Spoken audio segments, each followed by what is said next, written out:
What the heck? Tagon. Sup, fam? So we are finally getting to the explanation of the Euler Summation Formula and where the Bernoulli numbers come from, and how those concepts can be used to approximate summing over integer inputs of a function like f of 1 plus f of 2 plus f of 3 plus f of 4 all the way up to f of n, and how that can be approximated using the integral of f of n, or I'm sorry, the integral of f of x from 1 to n, and how there's some error term, and we're going to explore that error term and see how we can determine how far away those two things are, the discrete sum and the continuous analog in the integral, and essentially how far apart those things are. And so we're going to do a study of the error or difference between those two things, and how you can use that error to estimate the sum using the continuous version. And so it's all in an effort to put bounds on how close you can get to like certain values, and so this all goes into helping understand what values, say the values of the zeta function take on. You can very quickly approach those values as opposed to just adding up trillions of terms in the infinite sum definition of the zeta function. You can really hone in on the values quite quickly with only a few terms, and it's an amazing tool. In fact, Mathologer did a video on how cool they all are and how you can determine these things from doing like Pascal's triangle and binomial coefficients and things like that. We're going to be coming at this from like a calculus perspective, and I think you'll find it quite interesting. So this will probably be a 2 or 3 part series that'll be released over the course of this week. So let's get to it. So to start off our little investigation here, we need to think about an old friend, which feels like an old friend at this point, and that would be, of course, gamma, little gamma, the Euler-Mascheroni constant. And that is defined as the limit as n approaches infinity of the nth harmonic number minus the natural logarithm of n. Now we need to remember a couple of principles about this, or a couple of things that we've shown before. We need to remember from, I believe, the third Euler-Mascheroni constant video I did, that this is the same limit even if we add something to the input of the natural logarithm. So h, the nth harmonic number, minus the logarithm of n plus alpha, as long as alpha is greater than negative n, because we don't want to have 0 inside the natural logarithm. So as long as this number alpha is greater than negative n, then this limit is actually the same, and you still get the Euler-Mascheroni constant. And if you pick 1/2 for alpha, it actually approaches it faster than any other constant alpha. I don't really know why. I'm pretty sure it's the fastest. Maybe I'm wrong on that, but it's much quicker to plug in 1/2 for alpha than 0 for alpha and use the original one. By that same logic, we could add or take away from this right here, as long as alpha remains greater than negative n. So we could shift this n up or down by some alpha, or shift this n up or down by some alpha, and the limit will still remain the same. And we're going to be utilizing that principle a lot in the video that we're going to be going through today.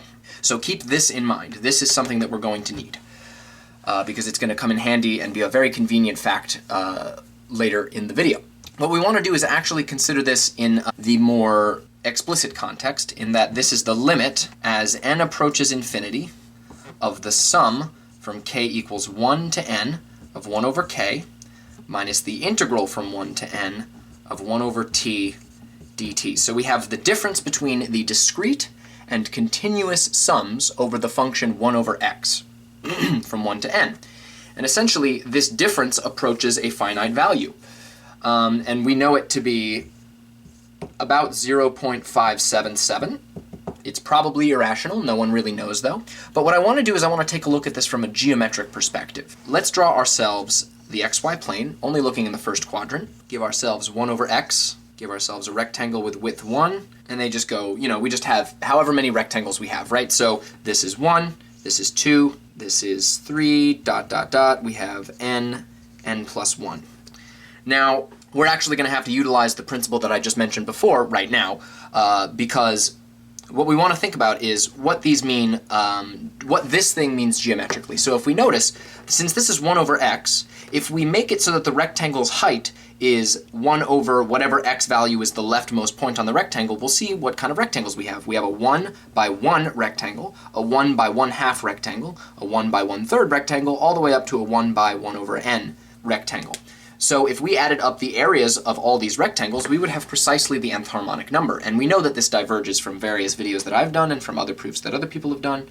And if we take the integral from 1 to n plus 1, under the curve, we have ourselves the natural logarithm of n plus 1. So what I'm actually going to do is utilize that shifting fact now so that we don't forget that we can use it. Right, so we can plug in n plus 1 there, and it's still perfectly valid. And so now this limit reflects the geometry that's going on here. If we were to take the difference between the discrete sum of these rectangles and the curve under, and the area under the curve 1 over x, we would have precisely the areas of these overhangs here, these almost triangular looking pieces. And if we added them all the way up to n, right, we would have n terms, and they would be some finite positive value. So clearly whatever the area of all the rectangles is something greater than 0. So we know at the very least that gamma is greater than 0, and I already told you what the value was, but I'm just sort of showing you how you can get these facts from just the geometry. Now to show that it's less than 1, what we can do is just imagine taking all of these like little triangular bits, almost triangular bits that are overhanging, and shove them underneath the first one. Because wherever the bottom of one is, that's where the top of the other one starts. So this second one will just fit nicely right there. Then the third one will be thinner and fit nicely right there. And then the fourth one, and the fifth one, 6, 7, 8. And then they just very, very slowly approach the bottom of the rectangle, never quite getting there because there's infinitely many and they never get, they never touch the x-axis. So they get thinner and thinner, the top meets the bottom, the top of one meets the bottom of the other, so they don't overlap, they're disjoint. And because there's room left over in this 1 by 1 square, we know that whatever the total area is, it has to be less than 1. So it's some positive constant between 0 and 1. In particular, it's 0.577. Now, that's just a geometric way of interpreting this area. What we want to do is now maybe generalize this idea of the Euler-Mascheroni constant to other functions. So, in particular, we want to look at functions for now that are decreasing over the interval from 1 to infinity and positive over that interval. So let's talk about that now. We want a function f of x that is positive and decreasing. In other words, we can say that the derivative is negative over the interval from 1 to infinity, just like 1 over x. And what we want to do is we want to consider not the limit of the difference between the discrete and continuous sums, but the nth step. So we're not going to take it to the final conclusion. We're going to stop at the nth step. And so what we're going to do is we're going to define gamma sub n, which will mean the same thing as gamma sub n of f, right? So whenever I write this, it just means it's referring to whatever f we've chosen at that time, and I'm just choosing not to use this more cumbersome notation. But this is just going to simply be the sum from k equals 1 to n minus 1 of f of k minus the integral from 1 to n of f of t dt. And remember, we could pick f of x to be 1 over x. And remember what I said, I'm allowed to shift the upper bounds of these things by any amount, as long as the number that I'm adding to n here is greater than negative n, right? Because we don't want to take the natural logarithm of 0.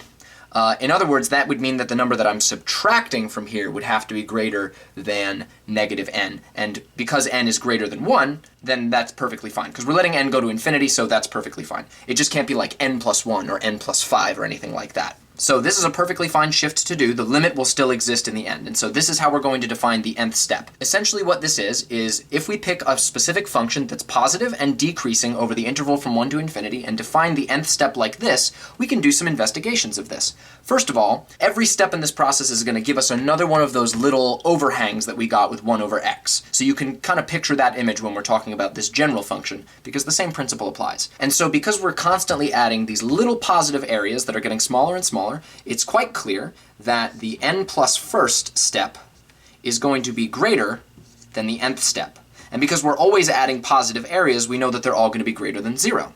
And just like we were able to fit all of those little overhang, almost triangular pieces under the 1 by 1 rectangle, which is just f of 1, if we picked f to be 1 over x, then we can clearly see that all of these steps where we're adding up all of these little overhangs is going to be less than f of 1, no matter what f is, because we can just fit all of them underneath f of 1. Now, what does that tell us? That tells us that this sequence, defined by each of these terms, is strictly increasing and bounded above. That is to say that this sequence converges, right? It has to converge because it's always increasing and it has an upper bound. And so we know, therefore, that the limit as n approaches infinity of gamma sub n of f exists, and we will call it gamma of f. So this will be whatever constant is associated with the difference between the discrete sum over the function and the continuous sum over the function. So let's do some examples. If we in particular picked f to be 1 over x, then this would just be our usual Euler-Mascheroni constant, 0.577. But if we picked, say, our function to be 1 over x to the alpha, where alpha is bigger than 1, so a larger negative exponent than this, then in one of the videos that I did on the Euler-Mascheroni constant, we showed that this was equal to zeta of alpha, where this is the Riemann zeta function, minus 1 over alpha minus 1. And that's with alpha greater than 1. And if you took the limit as alpha approached 1 of this expression here, you would actually get the Euler-Mascheroni constant, which is quite nice. Another cool example is one where you don't actually have to do the limit because, well, you don't actually have to do the limit with this either. You could plug this into these and then just let them go to infinity, and you'd have a valid infinite series and a valid improper integral. And another one of those examples would be to see what the Euler-Mascheroni constant associated with e to the negative x is, and I believe it's e over e minus 1. Feel free to investigate that, but I'm pretty sure that's what the value is. So that's saying if you plug in e to the negative x here, and then let n go to infinity, what is the constant that you get out of this? What difference does that approach? And I believe for this one, it's e over e minus 1. These are just some examples of what you get, the constant associated with that function if you take the difference between the sum over the function and the integral over the function. Essentially what I'm saying is if you let this go to infinity for some decreasing function that's positive over the interval from 1 to infinity, you get a constant that's associated with that function. And in particular, there were those examples. So if we let f of x be 1 over x, we would get the Euler-Mascheroni constant. Let's take a look at one other thing. So if we took the final result to be gamma of f, once we've picked f as our function, and we subtracted the nth step in that process, it would quite clearly be the case that this would have to be greater than 0, because we're taking something that's less than the final result and subtracting from it. Because remember, this sequence was strictly increasing, so it comes up to that constant, which means taking away any step before the infinite final step will result in some smaller positive number. And in fact, it's not too hard to see if you look at the geometry of it that this is going to be less than f of n, whatever f of n is, once we've picked f. And so what we need to do is now state a theorem about these things, because we need to introduce another sequence based on what we've been able to deduce so far. Okay, so now that we've covered a lot of the principles involved in this generalized Euler constant, we're going to sort of establish what that error term at the end might be, the difference between the sum over the function f and the integral over the function f. We're going to define this amount, e sub n of f. We'll call this the error quantity, and this is like a sequence of numbers. So we're going to define a sequence over n, right? N is like the running index, and this depends on our choice of f. So we're going to define a sequence such that every e sub n of f is strictly greater than 0 and strictly less than f evaluated at n. And remember, f is our positive decreasing function over the interval 1 to infinity. And what we want to end up showing is that the nth step in our process to getting the Euler constant associated with f, which remember is defined as the sum from k equals 1 to n minus 1 of f of k, minus the integral from 1 to n of f of t dt, we want to show that this is precisely equal to the Euler constant associated with f plus this error term at the nth step. So this is what we want to end up showing, but we sort of need to construct the error term in such a way that it works for us in this sense. So we know that this constant has to exist for the f that we defined, that's positive and decreasing, right? Because we showed that the limit has to exist and that the number is real. So what we're going to define is, so what we're going to do is we're going to define E sub n of f to be precisely f of n plus gamma sub n at f minus the Euler constant associated with f. So this is like the step that's going, this is like the sequence of steps that leads to this constant here. And we can see that this has to be less than f of n because this right here is less than 0, right? Because remember before we saw that this was the case, right? Every step is less than the final result, and so the difference between them must be positive. So if we reverse that difference like we have here, then reversing that difference must make this less than 0, and so we're taking something away from f of n, which means that this is in fact less than f of n, which is exactly what we want. And because it's less than f of n and it's positive, if we take it away, we must be getting a number that's greater than 0. So we do have the property that we want. We do have that this error function that we've defined, this error sequence, is strictly greater than 0 and strictly less than f of n. So we have, defining it in this way is exactly correct as to what we want to do. But from here, we can immediately deduce a wonderful fact that's going to help us sort of narrow in on what it is that we're trying to find. So what we want to do is we want to rewrite this in its expanded way that we defined it. So what we have here is that I'm just going to move this to the left and this to the right. So we have f of n plus the sum from k equals 1 to n minus 1 of f of k minus the integral from 1 to n of f of t dt, which is precisely how we defined gamma sub n of f. And I'm going to move the gamma of f over to the other side, so this is equal to gamma of f plus this error term e sub n of f. But notice we have the sum from k equals 1 to n minus 1 of f of k, and then we have f of n, which means I can just put this into the sum and simply sum from 1 to n. And now what I'm going to do is I'm going to add this integral over to the other side of the equation, so I'll just make this the equal sign and then add these here. And what we see is a result that is going to help us understand what we want to do. This equation tells us something very nice. This tells us that the sum over the function from 1 to n can be approximated by the integral over the function from 1 to n, plus this constant associated with it, plus some error term. And we're going to investigate these things. We're really going to investigate the error term, and that's going to allow us to estimate this constant associated with the function, and in particular we'll show at the end how quickly we can approximate the value for the Euler-Mascheroni constant instead of, taking that original limit definition of it as far as we want, because that converges incredibly slowly, and the stuff that we're going to derive later on is going to allow us to derive things much quicker, like accurate decimal expansions to more or less as many decimal places as we want. So say we picked f of x to be 1 over x, like we had before. Then we'd have the sum from k equals 1 to n of 1 over k, which is the nth harmonic number, and this is equal to the integral from 1 to n of 1 over t dt, which we know to be the natural logarithm of n. And then the Euler constant associated with f of x, of 1 over x, is of course just Euler's constant, gamma, plus this error term, right? Where, because we know that this has to be less than f of n, we know that therefore this error term that we have here is greater than 0 and less than f of n, which is 1 over n. So clearly this is going to go to 0, which means in the limit this equation will be exact, right? These two, this difference between these two things will be exactly the Euler-Mascheroni constant. And so this was just a particular example, but this is the thing that we're really looking for now.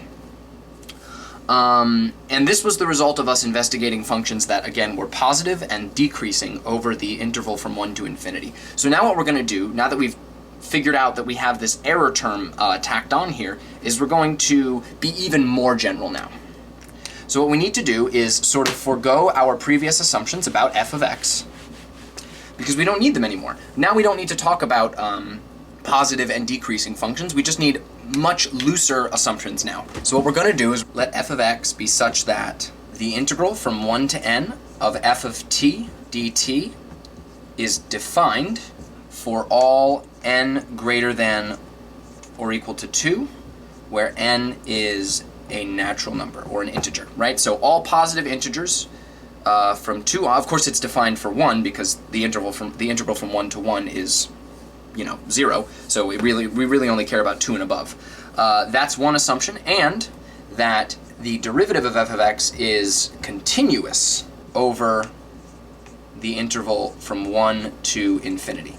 So these are the only two assumptions we need to make, and this is way, way, way looser than the assumptions we had before. Because now we can pick f of x to even be an oscillating function. We can pick sine of x, and that's perfectly valid because the integral from 1 to n of sine of x is perfectly well defined for all integers n greater than or equal to 2, and its derivative is continuous from 1 to infinity. So we can pick we can pick myriad functions now. Of course, we had infinitely many options before, but that infinite set of functions didn't represent the functions we now have to choose over at this point. But what we need to do is, with these new assumptions about f of x, we need to investigate that gamma sub n term one more time. We want to try and compactify this and morph it into something else so we can really start to study that error term that we talked about before. And the way we're going to be able to do that is with some clever calculus.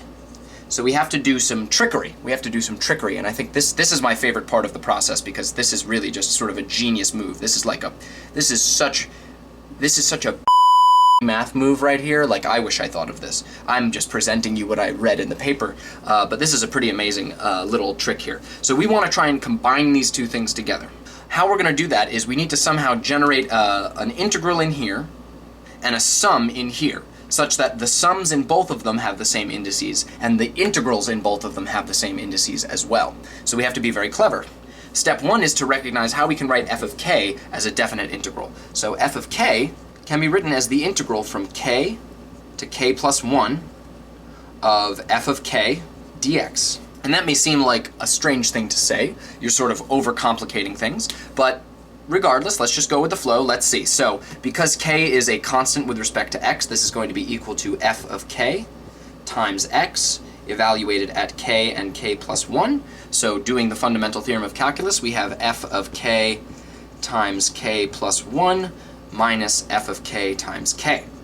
And you'll notice that the f of k times k's cancel, and we're left with 1 times f of k, which is just f of k. So this is a true statement. And so what we're going to do is we're going to replace the f of k here with this definite integral here. That's step 1.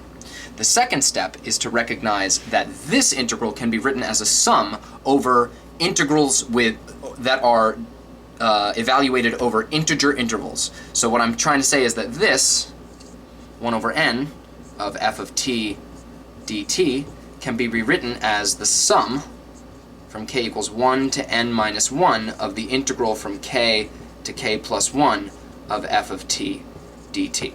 And so that's what we're going to do. But notice that gives us a sum from k equals 1 to n minus 1 and an integral from k to k plus 1, just like we had with that. So what I'm going to do is I'm going to rewrite it as we did before. So we have the sum from k equals 1 to n minus 1 of the integral from k to k plus 1 of f of k. And I did dx before, but I can just do dt now. Sorry, minus. So let's just observe. So this is the replacement that I made before by observing how we could write f of k as a definite integral from k to k plus 1 with respect to t. And this integral can be written as, instead of going from 1 to n, because remember n is an integer, that was the assumption, we can go from 1 to 2, plus 2 to 3, plus 3 to 4, all the way up to n minus 1, which is exactly what's happening here, because if we plug in 1 for k, we get 1 to 2, and then 2 to 3, and then when we finally get to n minus 1, we get n minus 1 to n. And so this sum of integrals will exactly evaluate to this definite integral here. But now that we've got a sum with the same indices and an integral with the same indices, we can combine these things together. And we will get the sum from k equals 1 to n minus 1 of the integral from k to k plus 1 of f of k minus f of t dt. And what we're going to do is we're going to call this definite integral that we've got I of k. So this will be written similarly like this. So this is I of k, this integral is I of k. And so what I want you to notice is that if we did in fact pick f to be a positive decreasing function over the interval from 1 to infinity, then I of k is simply going to be this amount. It's going to be the amount of overhang that we get at the kth step in the process. Right? Remember the drawing we did before? If this is k and this is k plus 1, then I of k is this area right here. And so the geometric analogy still works for if we were to pick f to be decreasing and positive over this interval, but even if we get rid of those assumptions, this equation here still works in defining this process for any function f of x that fits these assumptions. So, but if we were to restrict ourselves to the original assumptions, then I of k would represent exactly the area between the top of the rectangle and the curve from k to k plus 1 in the process. This isn't just out of nowhere, it completely maps on to our geometric intuition from before if we were to take back the assumptions that we had at the start. But now we're being more general, so we don't actually need this geometric intuition anymore. And what we're going to do is we're going to investigate this I of k term some more. Because the end goal of this, and what is going to be the conclusion of the video, is we're going to have a nicer version of that equation we had before with the error term that's sort of easier to investigate. And so what we're going to do is we're going to consider how we can simplify this thing a bit. So we're going to investigate I of k. I of k, we just defined it to be the integral from k to k plus 1 of our more general function f of k minus f of t dt. But notice we have something that we can do integration by parts with. So we're going to integrate dt, and we're going to take the derivative of f of k minus f of t. So f of k minus f of t. If we differentiate that, f of k is just a constant, so we get minus f prime of t dt. And then we're going to integrate dt, and we're going to get t plus some arbitrary constant, because this is a definite integral, and we can pick this arbitrary constant to be whatever we want. So what I'm going to pick it to be is minus the quantity k plus 1. So that's the arbitrary, it's not arbitrary anymore because I've picked what it is, but we're going to pick that to be our constant. And so now we're going to take the product of these two things and evaluate them at k and k plus 1, and subtract from that the integral of these two things. So we get f of k minus f of t times the quantity t minus the quantity k plus 1, evaluated at k and k plus 1. And since we're doing minus the integral, that minus is going to cancel this, and we're going to get plus the integral from k to k plus 1 of, I'm going to write it as t minus k minus 1 by distributing that negative. So t minus k minus 1 times f prime of t dt.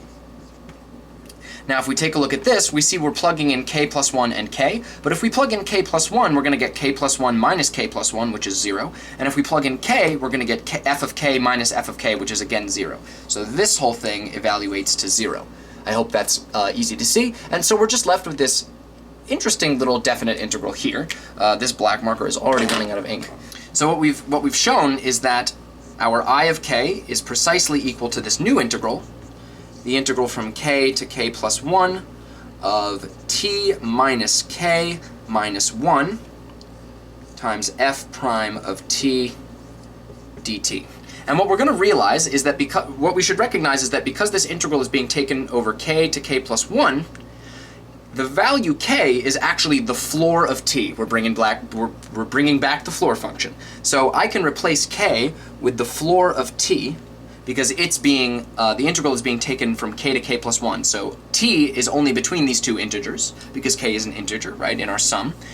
And so we can rewrite it like that. And what I'm going to do is I'm going to distribute this f prime of t into here and separate it into two different integrals. So because integrals are linear, I can do that. So I'm going to write it like so. So we're going to have two separate integrals, and I'm going to have that minus term out here. So all I did was distribute the f prime into that, that sum there, and wrote it as such. So now what we're going to do, because now we've written our I of k like so, we're going to sum over it like we did before. So we have I of k, but we're going to sum from k equals 1 to n minus 1 like we had before, and we're going to do the same thing here. So from k equals 1 to n minus 1 over both of these integrals. And so what are we going to get? Well, we're just going to get the integrals from 1 to 2 plus 2 to 3 plus 3 to 4 all the way up to n minus 1 to n. And so our sum over these I of k's is going to give us the integral from 1 to n of the quantity t minus the floor of t times f prime of t dt minus the integral from 1 to n of f prime of t dt. But what is the antiderivative of f prime of t? Well, the antiderivative of the derivative of a function is just the function itself. And utilizing the fundamental theorem of calculus, we can write this integral simply as f of n minus f of 1. So we can rewrite this as f of n minus f of 1. So now we've no more k's, right? We're not running over any indices anymore. We've just summed up all of these integrals, and now we've got this result here. Now that we're done investigating this I of k for now, we'll go back to it in the next video, we need to rewrite this as we had it before with our original definition of, because remember, this is the gamma sub n of f, right? That's what we defined that to be. And so we're going to rewrite it in its original way now and sort of use this to derive a more interesting formula than what we had before. So remember, gamma sub n of f was the sum from k equals 1 to n minus 1 of f of k minus the integral from 1 to n of f of t dt. And now what we're going to do is distribute this negative into here, so we get minus f of n plus f of 1. And we're going to add this integral to the other side, and we're going to add f of n over to that side. So what we end up with is f of n plus the sum from k equals 1 to n minus 1 of f of k. And then we're adding this integral over, so this is equal to the integral from 1 to n of f of t dt, plus this integral here from 1 to n of the quantity t minus the floor of t times f prime of t dt plus f of 1. But notice, because this is the sum from k equals 1 to n minus 1 of f of k, and then we're adding f of n, we can just make this sum go all the way up to n. And now we have ourselves a much nicer version of what we had before. We've actually been able to establish what that error term might be, or at least what it could be part of, because remember, this is what we had before was the sum equals the integral plus the gamma of f plus some error term that we just knew was less than f of n at the nth step. But now we have a much more explicit formula going on here. We have the sum over the function is equal to the integral over the function plus this new integral plus f of 1. And as soon as we pick what f of x is, we can just evaluate that amount. And so we've discovered the first derivative version of the Euler Summation Formula. What is Euler's Summation Formula for? It's for estimating the sum over a function by using the integral over the function and some error term as well as the constant that's associated with it, that generalized Euler constant. And so this is the end of really the first step of this process. And what we're going to do is assume that in the next video is that the further derivatives of f of x are also continuous from 1 to infinity, so we can derive higher order derivative versions of the Euler Summation Formula. So this is technically the Euler Summation Formula, but we can take it farther, and we will in the next video. So thank you very much for watching. I hope this was interesting to see, and I can't wait to show you more of this paper. Thank you very much, and I'll see you next time.